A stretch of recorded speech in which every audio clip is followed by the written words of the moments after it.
You might think a watch is simply a watch, something used to tell the time, but you'd be sorely mistaken. It's just like saying a car is just a car.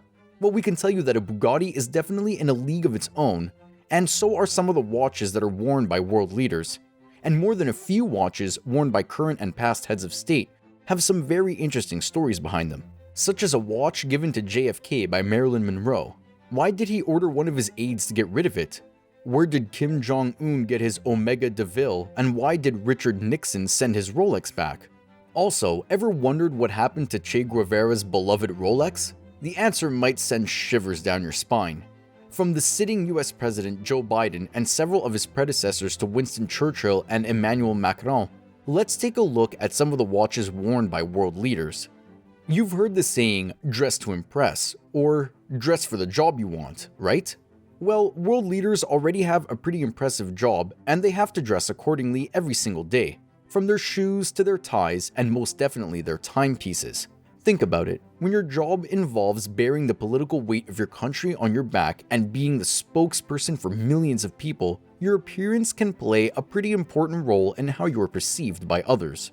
Let's start with the current president of the United States, Joe Biden. While his predecessor, Donald Trump, preferred his watches in gold, Biden seems to favor silver watches. One model in particular he's been seen to wear very often is an Omega Seamaster Diver 300 meter. It's a beautiful, plain, and simple, yet no-nonsense looking watch. Interestingly enough, it's also a favorite of Prince William. Biden is often seen wearing his Omega Seamaster in 3 different colors: black, gold, and blue. Prices for this Omega range from $1,700 for a pre-owned quartz watch to well over $82,600 for the James Bond numbered edition in platinum. We're guessing the ones worn by Biden are somewhere in between. He is definitely not wearing previously loved watches, of that we're sure. And well, his style wouldn't really allow for anything too flashy either. Aside from Omega, like many White House occupants before him, Biden is also known to wear a Vulcain cricket.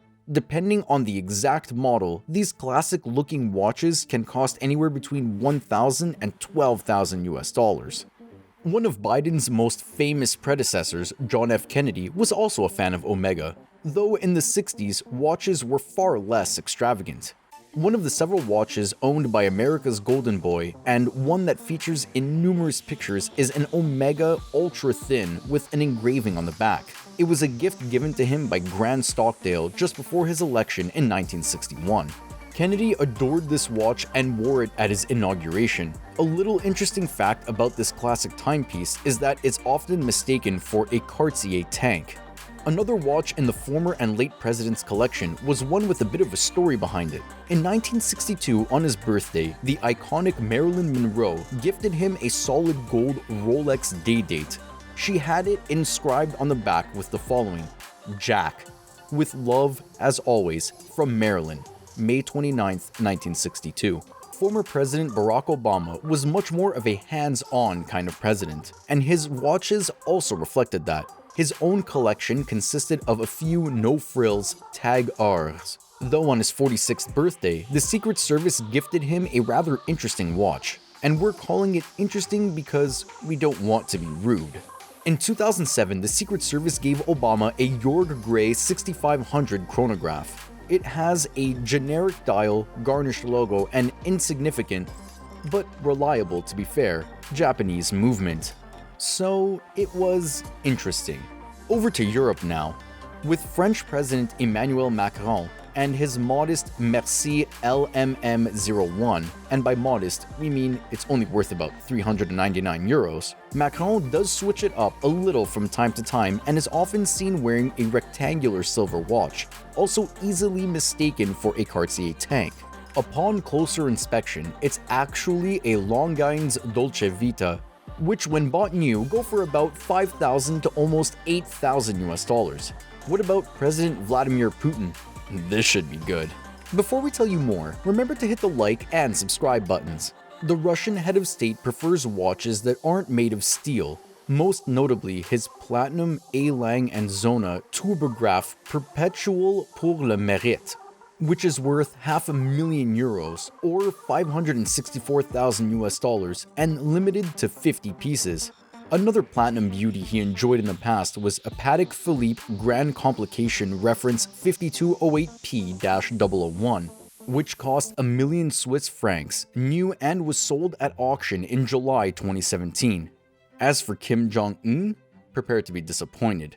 Unlike his incredibly lavish lifestyle, his watches are like his outfits, pretty simple and straightforward. It might, however, be due to the fact that Switzerland banned exports of its watches to the secretive state back in 2016. However, it hasn't stopped the North Korean leader from getting his hands on an Omega DeVille. Perhaps he bought it before the ban. Another of his watches he used to own is a Movado museum timepiece, and it's something of an icon in the design world. It is currently on display in New York's MoMA, with a chic black dial, gold case, and single gold dot at 12 o'clock. Watches have always been a bit of a status symbol for world leaders, even way back when in the days of Winston Churchill. Mr. Churchill, the iconic former Prime Minister of England, was a fan of the finer things in life, and so he was known to carry around a Paxton and Whitfield cheese, Henry Poole suits, Pole Roger, and Breguet. The one he almost always had with him was a beautiful Breguet No. 765 pocket watch. It was as sentimental as it was timeless because it was commissioned in 1890 by his grandfather John Spencer Churchill, the 7th Duke of Marlborough. Dwight Eisenhower, who sat in office from 1953 to 1961, just before JFK, was the first US president to be associated with a Rolex. He was gifted a Rolex by the manufacturer after it had produced its 150,000th certified chronometer. Churchill was gifted the 100,000th. After Eisenhower was photographed on the cover of Life magazine in July 1952 while wearing his Rolex, the watch was cemented into horological history. Something a lot of people don't know is that after receiving the watch, Eisenhower actually had to send it back to Rolex because of a problem with the date function. He was a keen golfer, and one of the springs needed to be modified to cater for his favorite pastime. And finally, Fidel Castro and Che Guevara, two Cuban revolutionaries, clearly did not take to heart the communist less is more credo when it came to their personal accessories. It's true, a Rolex in the 1950s was much more affordable than the models produced today, though they were just as stylish and exquisite, something these two men knew all too well. In fact, Castro was so fond of Rolex that he would wear two on the same wrist with a Cohiba cigar between his fingers, obviously. When asked why he wore two watches, he responded, "We were wearing two watches all the time because we have experienced that one watch may let you down. Punctuality is so important in military operations, so we always wore two. Then it turned into a habit." During the first part of his revolutionary career, Guevara was often seen wearing an early reference Submariner. However, the watch that most frequently makes an appearance in pictures with him is his GMT Master reference 1675. He was given it as a gift from Castro, though it is now in possession of the CIA operative Felix Rodriguez, who took it from the corpse of Guevara. Sure, it would have been a pity to leave the watch, but we don't think that we would have taken it.